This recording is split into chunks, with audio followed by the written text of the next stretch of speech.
What blowout loss to the St. Louis Cardinals in Game 1 of a 3-game set. You got to have a short memory right here on Cubs Postgame Live, presented by Yingling Flight, because this one, yeah, maybe the Seagulls got a kick out of it, but Cubs fans, even though they did stay for the duration, they are hungry for more. And when I say more, they mean tomorrow, Game 2, holiday game. We'll get into that in just a minute, but in the meantime, a 16-run defeat courtesy of the Redbirds, and now they are off the runway. That's right, Cubs Postgame Live. We are rolling. Cole Wright alongside Elise Menaker. And Elise, the worst home loss since 2012. That's when they took one on the chin, 17-0 to the Mets. This one wasn't fun.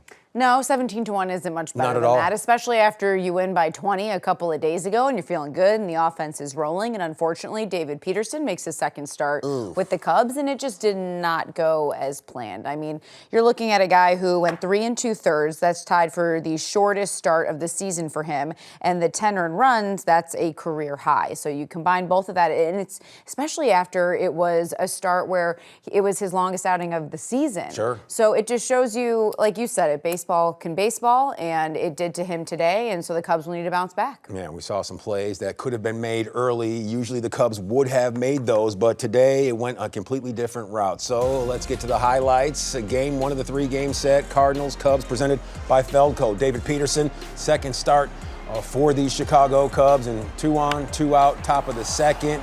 Yep, that right there, a danger zone. Nathan, take him to church. That one, and not coming back, Elise. So we'll talk about this, but there was a lot of hard contact off of Peterson. Normally this is a guy who can get some soft contact on the ground. Not the case today. Yeah, it wasn't Sunday, but Mass was in session at that point. Top of the third, Cardinals looking for a whole bunch more. Jose Fermin getting some outfield grass right there. Mason Wynn, he hustles home. So the lead, it's now bloomed. It's 6-0. Yeah, and they're scoring in bunches. They're scoring early, and so even this, when you're looking at 6-0, top of the third, you know that you're going to have to get something going offensively, which the Cubs could not do. Yeah, the Cardinals, on the other hand, they did do that. Alec Burleson, bases junked. Get a base hit, what'll it do? It'll drive in a pair, 8-0 in the blink of an eye. Yeah, it just they keep tacking on. You know, they scored a lot against the Braves yesterday, and so they're kind of using that momentum to their advantage here. That was the backbreaker for Peterson, 91 pitches and 3 2/3. Bryce Wilson will come in and win. They make quick work of him. That one up and out to left, 11-0, and they would keep tacking on, Elise. Yeah, they're not done. I mean, look, so the Cubs were on this side of it the other day, and now that you're on the opposing side, and it's not fun. Oof, not fun at all. Beat in the hit department, 17-7. So an X spot for those Cardinals. 10 more knocks. That's if Roman numerals are not your main focus. 12 called strikes for Mr. Peterson, 20 foul balls, 9 whiffs on the day. You see right there? Yeah, not exactly how he would like to have this one drawn up. 10 earned runs. He would love to have this one back. That's perfect, yeah, I actually. need a memory erasure right there.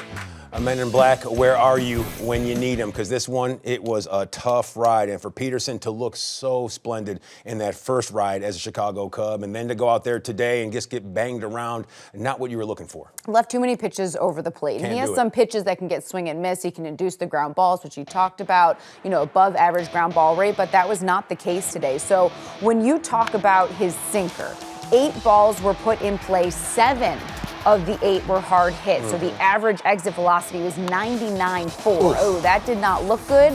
Luckily, he stayed in the game after that. But, I mean, this is an example of how he was just getting hit hard on that sinker in particular. Now, overall, of the 17 batted balls, so the balls put in play, 11 were hard hits. So before I was just talking about the sinker, now I'm talking about overall, the average exit velocity, 96.1. So again, when the ball was put in play, it was put in play hard, and that's where you go back to location. Just too many pitches left pretty much in the heart of the zone. The Cardinals hitters taking advantage, and so it left for a short day for David Peterson. I had mentioned 3 2/3. That's tied for his shortest start of the season. The 10 earned runs are a career high for him that he gave up. They were on 9 hits. He had 3 walks, 3 strikeouts, and gave up the long ball. So that's how it kind of, you know, we showed in the highlight how it escalated, how it snowballed pretty quickly on him, and it's tough as an offense to come back from that early on in the game. Yeah, the 9 whiffs, that could have been an indicator that he did have good stuff and it was working, but the 20 foul balls, more of an accurate indicator that working the St. count, Louis Cardinals were all